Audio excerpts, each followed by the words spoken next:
Hello everyone, I'm Nedu, and today we're gonna read another one of Brothers Grimm's fairy tales called The Golden Bird.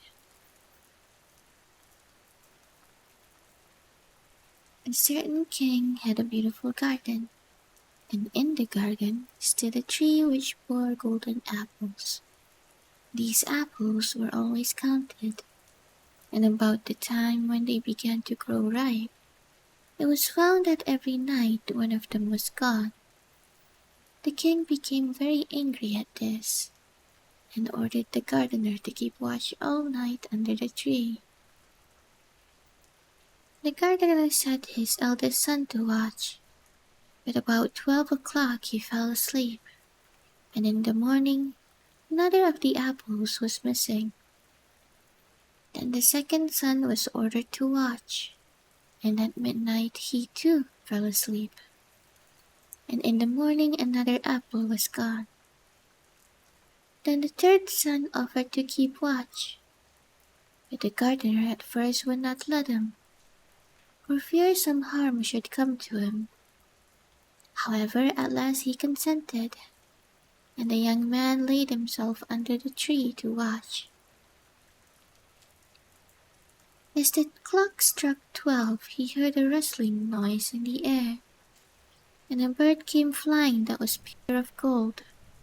And as it was snapping at one of the apples of its beak, the gardener's son jumped up and shot an arrow at it. But the arrow did the bird no harm, only it dropped the golden feather from its tail, and then flew away. The golden feather was brought to the king in the morning, and all the council was called together. Everyone agreed that it was worth more than all the wealth of the kingdom. But the king said, "One feather is of no use to me. I must have the whole bird." Then the grandfather's eldest son set out and thought to find the golden bird very easily, and when he had gone but a little way, he came to a wood, and by the side of the wood he saw a fox sitting. So he took his bow and made ready to shoot at it. And the fox said, "Do not shoot me, or I will give you good counsel. I know what your business is, and that you want to find the golden bird. You will reach a village in the evening, and when you get there, you will see two inns opposite to each other, one of which is very pleasant and beautiful to look at. Go not in there, but rest for the night in the other, though it may appear to you to be very poor and mean." But the son thought to himself, "What can such a beast as this know about the matter?" So he shot his arrow at the fox, but he missed it, and it set up its tail above its back and ran into the wood. Then he went his way, and in the evening came to the village where the two inns were. And in one of these were people singing and dancing and feasting, but the other looked very dirty and poor. "I should be very silly," said he, "if I went to that shabby house and left this charming place." So he went into the smart house and ate and drank at his ease, and forgot the bird and his country too. Time passed on, and as the eldest son did not come back, and no tidings were heard of him, the second son set out, and the same thing happened to him. He met the fox, who gave him the good advice, and when he came to the two inns, his eldest brother was standing at the window where the merry-making was, and called to him to come in, and he could not withstand the temptation, but went in, and forgot the golden bird and his country in the manner. Time passed on again, and the youngest son too wished to set out into the wide world to seek for the golden bird, but his father would not listen to it for a long while, for he was very fond of his son, and was afraid that some ill luck might happen to him also. and prevent his coming back. However, at last it was agreed he should go, for he would not rest at home. And as he came to the wood, he met the fox, and heard the same good counsel. But he was thankful to the fox, and did not attempt his life as his brothers had done. So the fox said, "Sit upon my tail, and you will travel faster." So he sat down, and the fox began to run, and away they went over stock and stone so quick that their hair whistled in the wind. When they came to the village, the son followed the fox's counsel. Without looking about him, went to the shabby inn and rested there all night at his ease. In the morning came the fox again and met him as he was beginning his journey, and said, "Go straight forward till you come to a castle, before which lie a whole troop of soldiers fast asleep and snoring.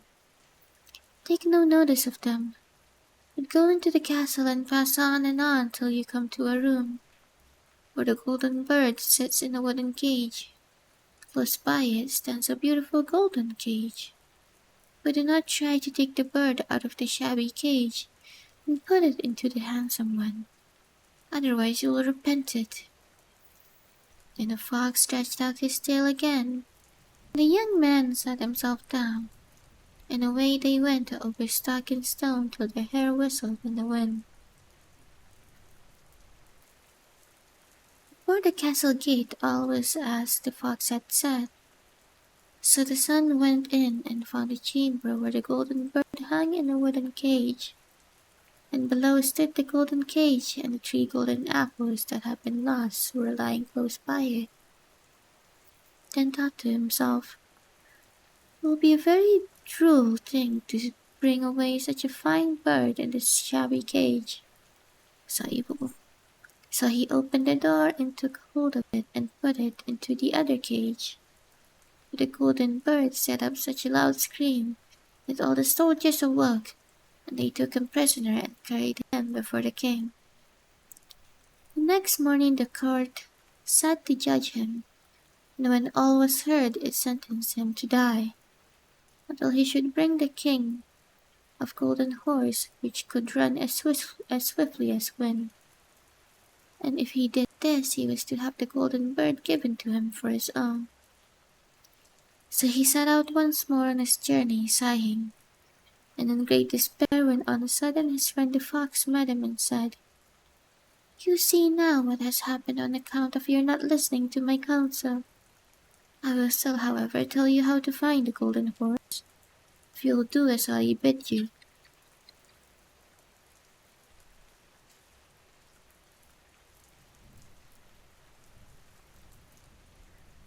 "You must go straight on till you come to the castle, where the horse stands in the stable. By his side will lie the groom fast asleep and snoring. Take away the horse quietly. Be sure to put the old leather saddle upon him, and not the golden one that is close by it." Then the son sat down on the fox's tail, and away they went over stock and stone till their hair whistled in the wind. All went right, and the groom lay snoring with his hand upon the golden saddle. But when the son looked at the horse, he thought it a great pity to put the leathern saddle upon it. "I will give him the good one," said he. "I am sure he deserves it." As he took up the golden saddle, the groom awoke and cried out so loud that all the guards ran in and then took him prisoner. And in the morning he was again brought before the court to be judged, and was sentenced to die. But it was agreed that if he could bring thither the beautiful princess, he should live, and have the bird and the horse given to him for home. Then he went his way very sorrowful, but the old fox came and said, "Why did you not listen to me? If you had, you would have carried away both the bird and the horse. Yet will I once more give you counsel. Go straight on, and in the evening you will arrive at the castle. At 12 o'clock at night the princess goes to the bathing house. Go up to her and give her a kiss, and she will let you lead her away. But take care you do not suffer her to go and take leave of her father and mother." Then the fox stretched out his tail, and so away they went over stock and stone till their hair whistled again. As they came to the castle, all was as the fox had said, and at 12 o'clock the young man met the princess going to the bath, and gave her the kiss, and she agreed to run away with him, but begged with many tears that he would let her take leave of her father. At first he refused, but she wept still more and more and fell at his feet, till at last he consented. The moment she came to her father's house, the guards awoke and he was taken prisoner again. Then he was brought before the king, and the king said, "You shall never have my daughter unless in 80 days you take away the hill that stops the view from my window." Now this hill was so big that the whole world could not take it away, and when he had worked for 7 days, and had done very little, the fox came and said, "Lie down and go to sleep. I will work for you." And in the morning he awoke and the hill was gone. So he went merrily to the king and told him that now that it was removed he must give him the princess. Then the king was obliged to put his word, and away went the young man and the princess.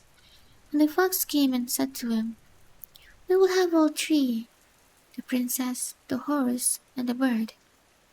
"Ah," said the young man, "that will be a great thing, but how can you contrive it?" "If you will only listen," said the fox, "it can be done. When you come to the king, and he asks for the beautiful princess, you must say, 'Here she is.' Then he will be very joyful, and you will mount the golden horse that they are to give you, and put out your hand to take leave of them, but shake hands with the princess last, then lift her quickly onto the horse behind you, clap your spurs to his side, and gallop away as fast as you can." All went right, then the fox said, "When you come back to the castle where the bird is, I will stay with the princess at the door, and you will ride in and speak to the king, and when he sees that it is the right horse, bring out the bird, but you must sit still.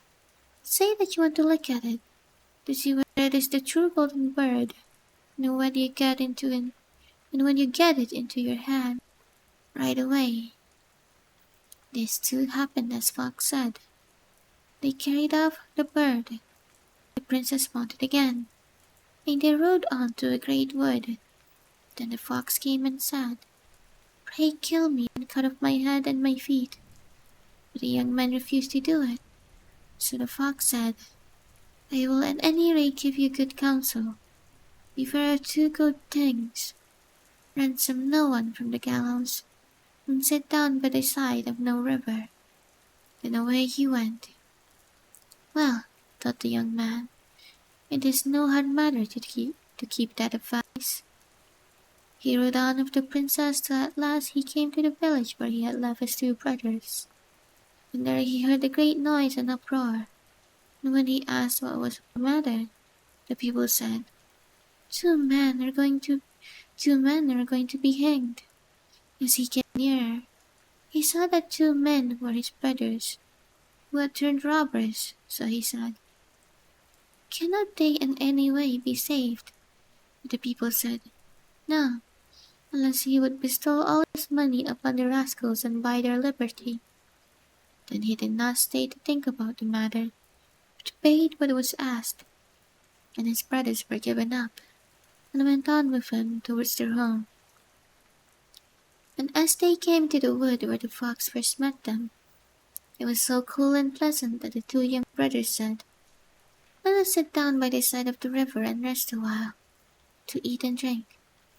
So he said yes, and forgot the fox's counsel, and sat down to the side of the river, and while suspecting nothing, they came behind, and threw him down the bank, and took the princess, the horse, and the bird, and went home to the king their master, and said, All this have we won by our labor." Then there was great rejoicing made. But the horse would not eat, the bird would not sing, and the princess wept. The youngest son fell to the bottom of the river's bed. Luckily it was nearly dry, but his bones were almost broken, and the bank was so steep that he could not find no way to get out. Then the old fox came once more, and scolded him for not following his advice. Otherwise no evil would have befallen him. "Yet," said he, "I cannot leave you here, so lay hold of my tail and hold fast." Then he pulled him out of the river and said to him, as he got up on the back, "Your brothers have set watch to kill you, if they find you in the kingdom." So he dressed himself as a poor man, and came secretly to the king's court, and was scarcely within the doors when the horse began to eat, and the bird to sing, and the princess left off weeping. Then he went to the king and told him all his brother's treachery, and they were seized and punished, and he had the princess given to him again. And after the king's death, he was heir to his kingdom. A long while after he went to walk one day in the wood, and the old fox met him, and besought him with tears in his eyes to kill him, and cut off his head and feet.